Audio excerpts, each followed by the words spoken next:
আসসালামু আলাইকুম, welcome back to my channel. তো আজকে দেখাবো কিভাবে সুজি কচু রান্না করবেন। তো আমি আগে সুজিগুলো এভাবে ছিলিয়ে নিব। তো আমি এগুলো বটি দিয়ে ছিলাবো। তো আমি এগুলো ছিলিয়ে নিয়েছি। তো এখন এগুলো আমি গোল গোল করে কেটে নিব। আমি পাঙ্গাস মাছ দিয়ে রান্না করব, তার জন্য এটা গোল গোল করে কেটে নিব। তো আপনারাও গোল গোল করে কেটে নেবেন। তো আমি এখন মাছ ভাজি করব, তার জন্য এখানে দিয়ে দিছি লবণ, মরিচ, হলুদ। তো আপনারা দিয়ে এগুলো মাখিয়ে নেবেন। তো নেওয়ার পরে আমি কড়াইয়ের মধ্যে তেল দিয়ে দিছি। তো এখন আমি মাছগুলো দিয়ে দিচ্ছি। তো পাঙ্গাস মাছ ভাজার সময় সাবধান, এই মাছটা ভাজার সময় তেলটা ছিটে আসে, তার জন্য এটা সাবধানে ভাজতে হবে। তো এখন আমি এটা কিছুক্ষণ ভেজে নিব। এটা যেহেতু পাঙ্গাস মাছ, তার জন্য আমি লালচে কালার করে ভেজে নিব। তো এখন আমি এটা উল্টিয়ে দিব। তো দেখতে পাচ্ছেন লালচে কালার চলে এসেছে। তো আপনারাও এভাবে ভেজে নেবেন। আবার বেশি অতিরিক্ত লাল কালার চলে আসলে তখন মাছটা খেতে তেতকুটি লাগে। তো আমি এখন মাছগুলো উল্টিয়ে দিলাম। তো আবারও কিছুক্ষণ সময় নিয়ে এটা ভেজে নিব। তো আমার মাছ ভাজা শেষ। তো আমি এটা এখন নামিয়ে নিব। একে একে সব মাছগুলো আমি এখন নামিয়ে নিচ্ছি। তো আপনি যদি আমার চ্যানেলে নতুন হয়ে থাকেন তাহলে অবশ্যই সাবস্ক্রাইব করতে ভুলবেন না। প্লিজ সাবস্ক্রাইব করার জন্য রিকোয়েস্ট থাকলেও ছোট বোন হিসাবে একটি সাবস্ক্রাইব করে দিবেন। আমার চ্যানেলে আমি নতুন, তার জন্য কথা একটু আটকে আটকে যায়, তো তার জন্য সরি। এখন আমি পেঁয়াজগুলো ভেজে নিব। তো মরিচ পেঁয়াজগুলো আমি লালচে কালার করব, তার জন্য কিছুটা সময় হাতে নিয়ে আমি ভেজে নিচ্ছি।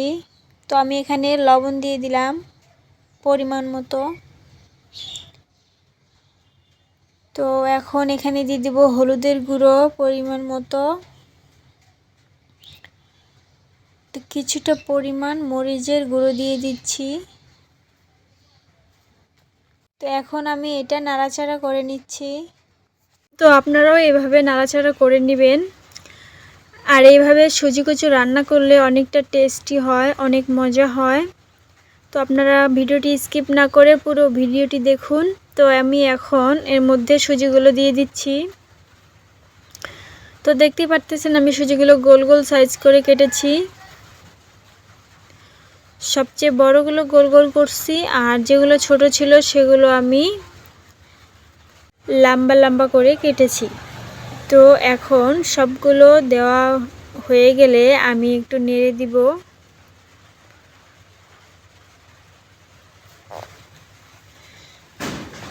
তো আমি এখন একটু নেড়ে চেড়ে নিচ্ছি।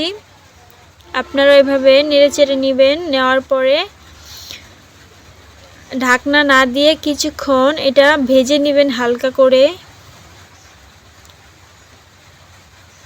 তো আমি ঢাকনা না দিয়ে এটা কিছুক্ষণ তেলে ভেজে নিচ্ছি। যদিও কোনো গলা ধরার চান্স থাকে, তো এটা আর গলা ধরবে না। তো আমার ভাজা হয়ে গেছে। এখন আমি পানি দিয়ে দিচ্ছি একটু পরিমাণ, শুধু সিদ্ধ করার জন্য।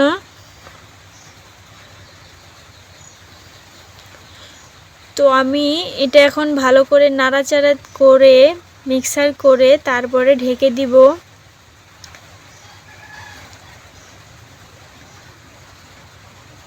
তো আমি এখন ঢেকে দিচ্ছি কিছুক্ষণ সময়ের জন্য, যতক্ষণ না পানিটা শুকিয়ে আসতেছে। তো এখন আমি আবার একটু নেড়ে চেড়ে দিব যেন নিচে লেগে না যায়।